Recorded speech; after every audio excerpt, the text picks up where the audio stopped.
Hi friends, ఇప్పుడు మనం chicken పచ్చడి ఎలా చేద్దామో చూసేద్దాం. ఒక కడాయి తీసుకొని ఫస్ట్ దాంట్లో చికెన్ అంతా మొత్తం వేసుకోవాలా. మంచిగా కడిగేసిన తర్వాత మంచిగా కలుపుకోవాలా. చికెన్లో ఉన్న వాటర్ మొత్తం పైనకి వచ్చేస్తుంది. ఒక 5 మినిట్స్ వెయిట్ చేస్తే మంచిగా కలుపుతూ ఉండాలి ఫ్రెండ్స్. అయితే చికెన్లో మొత్తం వాటర్ మొత్తం పైనకి మనకు వచ్చేస్తుంది. చూడండి మీరే. కొద్దిసేపు మూత పెట్టుకున్న తర్వాత ఇప్పుడు మనం చికెన్లో వాటర్ వదిలేది చూసేద్దాము. చూడండి మీరే, వాటర్ అంతా పైనకి వచ్చేసింది చికెన్లో లోపలంతా.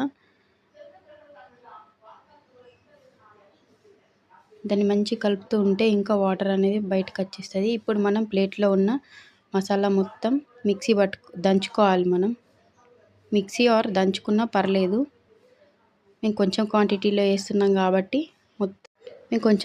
వేస్తున్నాం కాబట్టి మేము దంచుకుంటున్నాము. ధనియాలు అవన్నీ మసాలా దినుసులు మొత్తం కొంచెం గిన్నెలో నూనె వేసుకొని దానికి తగినంత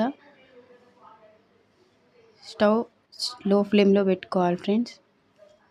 ఉడికించిన చికెన్ని మొత్తం ఇప్పుడు మనం కాగుతున్న నూనెలో వేసుకోవాలా. అది మొత్తం మంచిగా వేగాలి ఫ్రెండ్స్. అది మంచిగా గోల్డెన్ కలర్లో వచ్చేంత వరకు మనం వేసుకోవాలి. మనం ఇప్పుడు ఉప్పు కారం తగినంత దానికి తీసుకోవాలి. అల్లం వెల్లుల్లి పేస్ట్ అందులో వేసుకొని మంచిగా అది గోల్డెన్ కలర్ వచ్చేంత వరకు మనం చూడాలి. లేకుంటే మనకు పచ్చి వాసన మొత్తం వస్తుంది.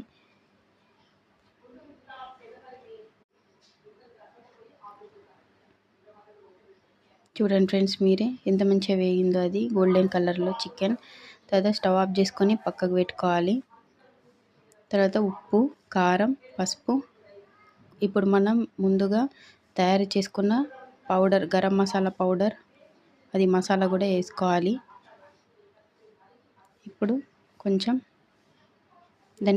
దాన్ని మంచిగా కలుపుకోవాలి, ముక్కకంతా పట్టేటట్టు. నేను చూపిస్తున్న విధంగా మంచిగా కలుపుకోవాలి ఫ్రెండ్స్. తర్వాత నిమ్మకాయ స్క్వీజ్ చేసుకొని చల్లారిన తర్వాత స్క్వీజ్ చేసుకొని స్టోర్ చేసుకోవడమే, అంతే.